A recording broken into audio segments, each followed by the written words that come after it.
I am going to do a 135 today on pes cavus. Just hopefully something a wee nugget you'll find interesting. So, what is pes cavus? It's deformity of the foot leading, to clinically high arches. Just some pictures here. Sorry, I was trying to find an open access article with pictures. Are you guys hearing me okay? Is there a lot of feedback? No, we're all right. But as you can see, effectively, it's just the arch of the foot is overly prominent, and quite often you get reciprocal clawing of the toes. And what causes pes cavus? Well, really, it's an imbalance either between the intrinsic muscles of the foot or the foot and the ankles. So different types of pes cavus caused by different issues, and where the pes cavus is, if it's forefoot or hindfoot, caused by different muscle weaknesses. So you can either have weakness of the muscles of eversion, which so they're overpowered by the inverters, or more commonly, when we are looking at the kind of hereditary neuropathy patients, so your CMT, if you've got weakness in your posterior tibialis or tibialis anterior, and your tibialis anterior, so you can't plantarflex your foot, you get the discrepancy there that can also lead to pes cavus. So, what are the different causes of pes cavus? You can kind of split them up a little bit into congenital and hereditary, and more the acquired one. In terms of the hereditary, the most common cause that we see is secondary to Charcot-Marie tooth disease, and that would account for about 50% of all pes cavus. And I guess the important thing to remember is how common CMT is. So it's about roughly 1 in 2,500 people. So it's a very common neuropathy to have. The other neuropathies make you think about things like Friedreich's ataxia, and then kind of longer standing neuropathies. So there's been case reports of seeing it in things like neuropathy secondary to Menge and other mitochondrial disorders. When you think about HSP, you can also see it.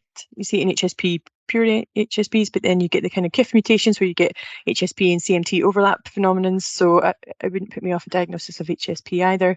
And the other kind of classical problem of cerebral palsy. Acquired, it's always something you should, if there's been a change and people then develop pes cavus, the thing that you should be kind of worried about spinal cord tumours, especially unilateral acquired pes cavus, and think about imaging your spinal cord, so moving away from the periphery. Then syringomyelia, your long-standing inflammatory neuropathies, if you've had them for decades, and also polio, which is unfortunately coming back a little bit worldwide. In about a third of cases, it's idiopathic, and that can be the challenge, trying to pick that out. Some kind of helpful hints from the neuropathy clinic. So quite often, if it's idiopathic, it's just isolated pes cavus, so they don't get the kind of tibialis anterior thinning, so you don't tend to see the kind of shortening of the Achilles or the inverse champagne bottle feet. So things just worthwhile to look out for as well.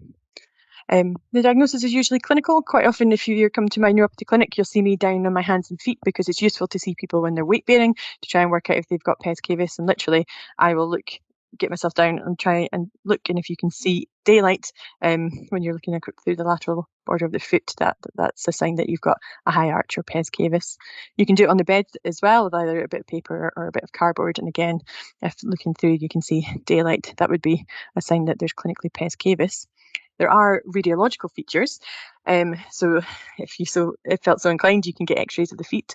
You can look at the talo-navicular angle, so that's just how much the talar and the navicular bones sit against each other, and if that angle changes, so there's like slippage of the bone, that's a sign that there's pes cavus.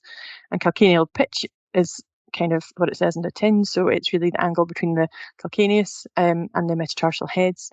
A Mears angle is the talar angle, so the angle between the talar and the metatarsal heads, and as they increase, it would be more suggestive of pes cavus. So what do we do? I mean, really, it's all conservative management. I tend to teach patients in clinic how to do their Achilles tendon stretches just to prevent shortening and abnormal posturing of the feet. Orthotics and physios are the real heroes in here, though. Most patients end up with insoles. Some people end up with AFOs, especially if they've got plantar dorsiflexion weakness.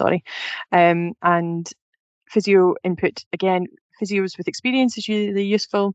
Maria Damarco does neuromuscular clinic, but also our neurophysios are really good, and really the aim is to reduce and redistribute the plantar load of the foot. In terms of analgesia, the pain is mostly musculoskeletal, so anti-inflammatories tend to be the first line rather than neuropathics, although if they do have a coexisting neuropathy, they might well have neuropathic pain too. In terms of surgery, it's really important to kind of manage expectation. It's really a last resort and only for pain. It's not really going to help function, and it's not going to help the aesthetics. And the surgeons can do various procedures, either osteotomies or tendon transfers.